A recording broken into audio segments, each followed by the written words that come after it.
మిల్లుల వద్ద ధాన్యం దించుకోవడంలో జాప్యం జరగకుండా కఠినమైన చర్యలు తీసుకోవాలని జిల్లా కలెక్టర్ బి చంద్రశేఖర్ ఆదేశించారు. ఇకపై జిల్లాలో ప్రతిరోజు కనీసం 20 నుండి 25 వేల మెట్రిక్ టన్నుల ధాన్యాన్ని కొనుగోలు చేసే లక్ష్యంతో పనిచేయాలని అధికారులను ఆదేశించారు. ధాన్యం సేకరణ, మొక్కజొన్న సేకరణపై రాష్ట్ర ముఖ్యమంత్రి రేవంత్ రెడ్డి మంగళవారం హైదరాబాద్ నుండి మంత్రులు, రాష్ట్ర స్థాయి సీనియర్ అధికారులతో కలిసి జిల్లా కలెక్టర్లు, సంబంధిత శాఖల అధికారులతో వీడియో కాన్ఫరెన్స్ నిర్వహించారు. వీడియో కాన్ఫరెన్స్ అనంతరం జిల్లా కలెక్టర్ సంబంధిత జిల్లా అధికారులతో ధాన్యం సేకరణపై సమీక్ష నిర్వహించారు. మిల్లుల వద్ద వచ్చిన ధాన్యం లారీలు, ఇతర వాహనాలు ఎట్టి పరిస్థితులలో వెంటనే అన్లోడ్ కావాలని, ఎలాంటి జాప్యం లేకుండా చర్యలు తీసుకోవాలని, ఒకవేళ ఎవరైనా జాప్యం చేసినట్లయితే కఠిన చర్యలు తీసుకుంటామని హెచ్చరించారు. గ్రేడ్ ఏ, కామన్ వెరైటీ రెండూ కలిపి మిల్లులకు పంపించకుండా చూడాలని, ఈ విషయంలో వ్యవసాయ శాఖ అధికారులు జాగ్రత్తలు తీసుకోవాలని చెప్పారు. ఎప్పటి ట్రక్ షీట్లు అప్పుడే తెప్పించుకోవాలని ఆదేశించారు. మిర్యాలగూడ మిల్లులలో 1,34,000 మెట్రిక్ టన్నుల ధాన్యాన్ని అన్లోడ్ చేసుకునేందుకు అవకాశం ఉందని, మిర్యాలగూడ రైస్ మిల్లులపై ఎక్కువ దృష్టి కేంద్రీకరించాలని అన్నారు. రానున్న 20 రోజులు ప్రస్తుతం ట్రాన్స్పోర్ట్ చేస్తున్న లారీలు రొటేషన్ అయ్యేలా చూడాలని, లారీల సమస్యను అధిగమించేందుకు ట్రాన్స్పోర్ట్ అధికారులతో పాటు సంబంధిత అధికారులు దృష్టి సారించాలన్నారు. ధాన్యం ఎక్కువగా నిల్వ ఉన్న కొనుగోలు కేంద్రాలకు లారీలను పంపించే ఏర్పాటు చేయాలని, లారీ సమస్యల వల్ల ధాన్యం మిల్లులకు పంపించడం ఆగిపోకుండా చూసుకోవాలని చెప్పారు. జిల్లాలో ఇంకా 2,60,000 మెట్రిక్ టన్నుల ధాన్యాన్ని కొనుగోలు చేయాల్సి ఉందని కలెక్టర్ తెలిపారు. జిల్లా ఎస్పీ శరత్చంద్ర పవార్ మాట్లాడుతూ, రైస్ మిల్లుల వద్ద మిల్లర్లు ఉద్దేశపూర్వకంగా ధాన్యాన్ని దిగుమతి చేసుకునేందుకు నిరాకరిస్తే అవసరమైతే పోలీస్ సహకారం అందిస్తామని తెలిపారు.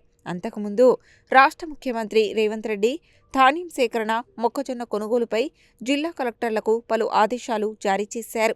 ధాన్యం కొనుగోళ్లను కలెక్టర్లు ప్రత్యక్షంగా పర్యవేక్షణ చేయాలని, ప్రతి ధాన్యం కొనుగోలు కేంద్రానికి ఒక బాధ్యత కలిగిన అధికారిని నియమించాలని, ప్రతి రైస్ మిల్లు వద్ద ఒక అధికారిని ఏర్పాటు చేయాలని, జిల్లాలో సమస్యలు వస్తే కలెక్టర్లదే పూర్తి బాధ్యత అని అన్నారు. కలెక్టర్లు, అధికారులు మిషన్ మోడ్లో పనిచేయాలని, క్షేత్రస్థాయిలో వెళ్లి ఎప్పటికప్పుడు ధాన్యం సమస్యలు రాకుండా చూసుకోవాలని చెప్పారు. లారీల సమస్య ఉన్న చోట రోడ్డుపై లారీలు గుర్తించి వెంటనే ధాన్యం నింపి మిల్లులకు పంపించి ధాన్యాన్ని అన్లోడింగ్కు ఉపయోగించుకోవాలని చెప్పారు. హమాలీల సమస్యను తీర్చేందుకు స్థానిక హమాలీలతో పనిచేయించుకునేలా కార్యాచరణ ప్రణాళిక తయారు చేయాలని, ధాన్యం లోడు చేసిన చోటే రైతులకు రసీదు ఇవ్వాలని, ఎక్కడ ఖాళీ వాహనం కనిపించినా ధాన్యం కోసం ఉపయోగించాలని, వర్షం వల్ల ధాన్యం తడవకుండా టార్పాలిన్లను ఏర్పాటు చేయాలని, ఇందుకుగాను స్థానికంగా సమస్య పరిష్కారమయ్యేలా చూడాలన్నారు. ఎప్పటికప్పుడు వాతావరణ శాఖ నివేదికలను తెప్పించుకొని ధాన్యం సేకరణలో నిమగ్నమైన అధికార యంత్రాంగం అంతటినీ అప్రమత్తం చేయాలని, ప్రత్యేకించి జిల్లా కలెక్టర్ కార్యాలయంలో తహసీల్దార్, ఎంపీడీఓ స్థాయి అధికారిని వాతావరణ హెచ్చరికలకు సంబంధించిన విషయాలపై ఏర్పాటు చేయాలని, తడిసిన ధాన్యం కూడా తీసుకునేందుకు చర్యలు తీసుకోవాలని ఆదేశించారు.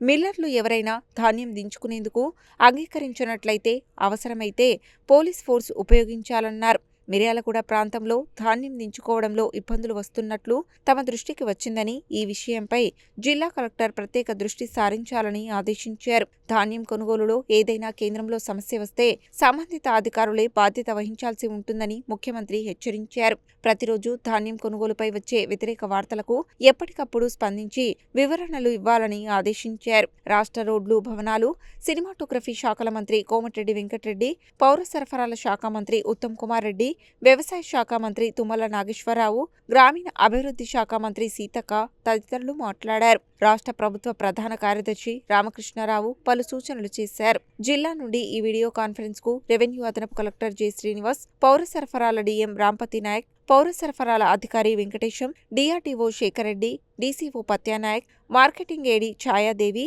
వ్యవసాయ శాఖ జిల్లా అధికారి శ్రవణ్ కుమార్ తదితరులు హాజరయ్యారు.